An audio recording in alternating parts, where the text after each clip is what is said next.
A high school transgender runner was crowned the Oregon girls 200-meter state champion over the weekend. Let's watch the race.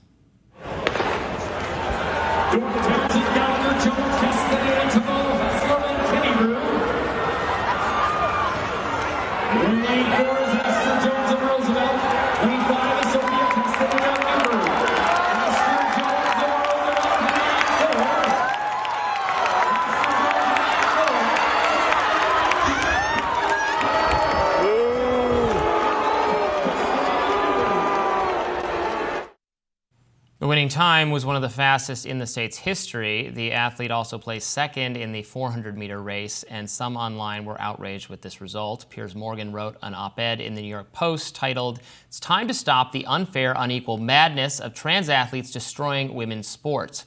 Piers wrote, quote, "Trans women deserve to be treated with respect and kindness and have the same human rights to fairness and equality that the rest of us enjoy. Preferred pronouns don't affect those rights, but what's not fine with me is when trans rights erode or destroy the rights of women to fairness and equality, as we're seeing happen more and more in women's sports." Now, responding to a post talking about the boos heard in the stadium, Megyn Kelly wrote on X, quote, "Can't imagine why he earned it. His legs are longer and more muscular. What did these slow, weak females expect?" For context, the Oregon School Activities Association's policy for transgender participation in high school sports says the OSAA endeavors to allow students to participate for the athletic or activity program of their consistently asserted gender identity while providing a fair and safe environment for all students. Rules such as this one promote harmony and fair competition. And probably a lot of people wondering if the competition is actually fair. Piers Morgan, I appreciate him saying that trans people deserve respect and kindness. I don't think that booing a 15-year-old at a school event is reflective of respect and kindness, nor is Megyn Kelly's choice of not respecting the student's pronouns and being rather antagonistic in her tone. It's interesting that Outsport, which is a LGBTQ outlet, pointed out that the rules that the community have established for itself don't require any kind of medical transition for student athletes to compete as their desired sex, and that they personally believe that that should be a requirement.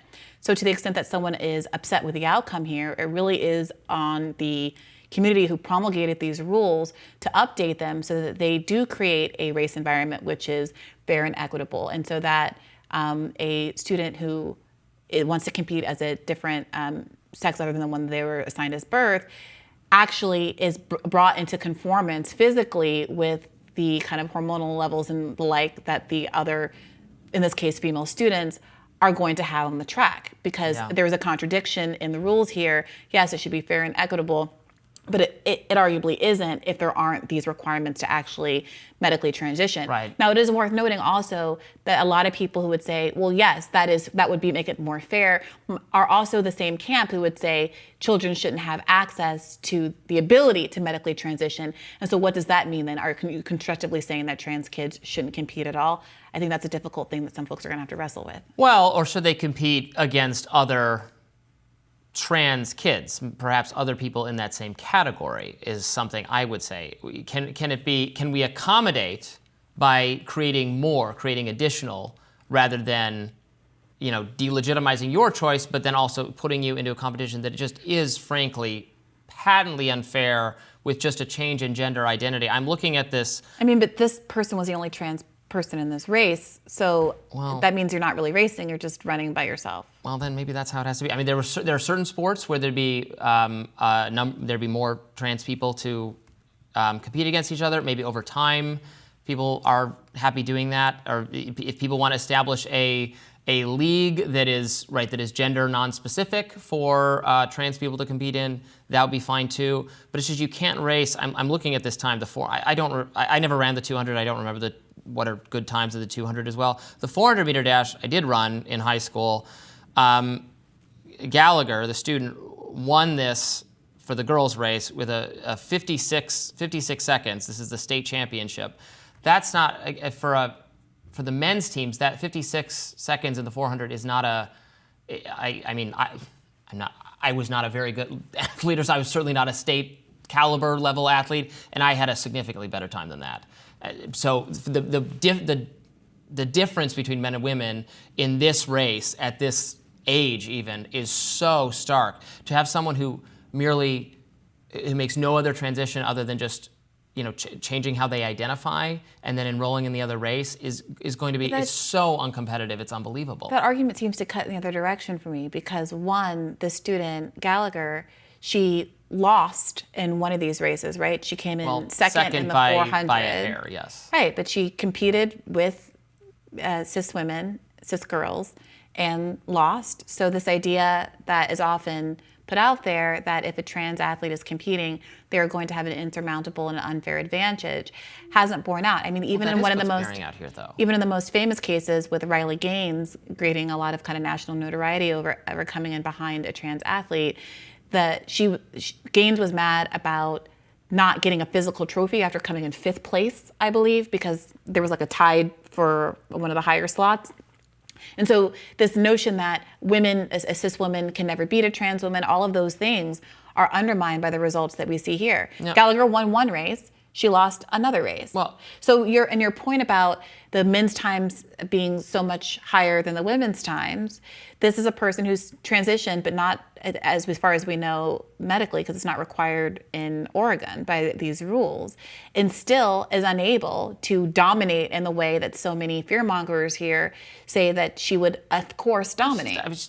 And she's not getting by your own estimation. But she's running in the meeting state, the men's times. Right. What I'm saying is someone who running in the men's races would not qualify to be in the state championship at all. Is running a time that puts you like average for high school males who are competing on track in the men's category, and you can come within a hair of winning the state championship in the women's category, and all you have to do is change your identification, is what many on the right, and I'm sure many in the stands there who are booing, are reacting to as unfair. I don't know. I think that all you have to do is doing a lot of work. And in this case, you didn't have to. No, I mean, the idea that it's normal and there's no social repercussions for representing yourself as a sex other than the one that you've lived your entire life just for like funsies, I think it's a little reductive. But as I said in the beginning, and as I think this LGBT sports outlet points out, I think it's perfectly fair to say that yes, we have sex divided sports because there are sex biological differences between men and women, and if you are trans and you want to compete with the gender of your chosen identity, that you should actually have transition so that you are biologically in conformance with that. I think that's perfectly legitimate, but that is not an issue with this student. That is not a reason to boo and heckle somebody's 15-year-old child. That's a reason to go to Oregon and change the rules so that it's more fair and equitable for everybody involved. All right, more Rising right after this.